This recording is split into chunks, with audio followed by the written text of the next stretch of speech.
Mark chapter 7. Then came together unto him the Pharisees, and certain of the scribes, which came from Jerusalem.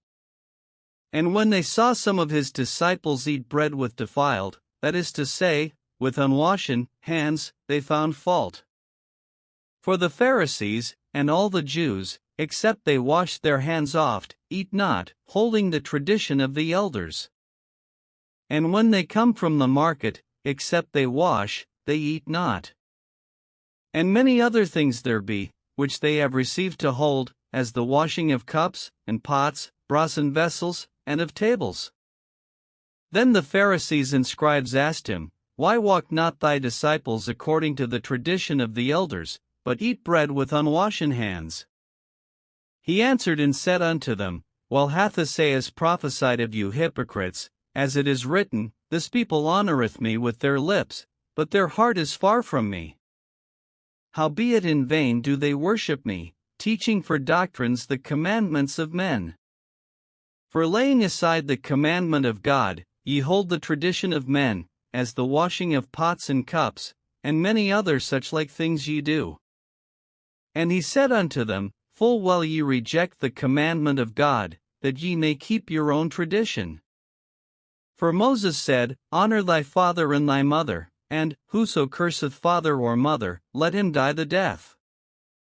But ye say, If a man shall say to his father or mother, It is Korban, that is to say, a gift, by whatsoever thou mightest be profited by me, he shall be free. And ye suffer him no more to do aught for his father or his mother, making the word of God of none effect through your tradition, which ye have delivered, and many such like things do ye. And when he had called all the people unto him, he said unto them, Hearken unto me every one of you, and understand. There is nothing from without a man, that entering into him can defile him, but the things which come out of him, those are they that defile the man. If any man have ears to hear, let him hear. And when he was entered into the house from the people, his disciples asked him concerning the parable. And he saith unto them, Are ye so without understanding also? Do ye not perceive, that whatsoever thing from without entereth into the man, it cannot defile him? Because it entereth not into his heart, but into the belly, and goeth out into the draught, purging all meats? And he said, That which cometh out of the man, that defileth the man. For from within, out of the heart of men, proceed evil thoughts, adulteries, fornications, murders, thefts, covetousness, wickedness, deceit, lasciviousness, an evil eye, blasphemy, pride, foolishness. All these evil things come from within, and defile the man. And from thence he arose, and went into the borders of Tyre and Sidon, and entered into an house, and would have no man know it, but he could not be hid. For a certain woman, whose young daughter had an unclean spirit, heard of him, and came and fell at his feet. The woman was a Greek, a Syrophoenician by nation, and she besought him that he would cast forth the devil out of her daughter. But Jesus said unto her, Let the children first be filled, for it is not meet to take the children's bread, and to cast it unto the dogs.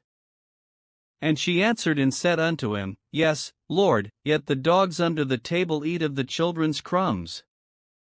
And he said unto her, For this saying go thy way, the devil is gone out of thy daughter. And when she was come to her house, she found the devil gone out, and her daughter laid upon the bed. And again, departing from the coasts of Tyre and Sidon, he came unto the sea of Galilee, through the midst of the coasts of Decapolis. And they bring unto him one that was deaf, and had an impediment in his speech, and they beseech him to put his hand upon him. And he took him aside from the multitude, and put his fingers into his ears, and he spit, and touched his tongue. And looking up to heaven, he sighed, and saith unto him, Ephphatha, that is, be opened. And straightway his ears were opened, and the string of his tongue was loosed, and he spake plain. And he charged them that they should tell no man, but the more he charged them, so much the more a great deal they published it. And were beyond measure astonished, saying, He hath done all things well, he mocketh both the deaf to hear, and the dumb to speak.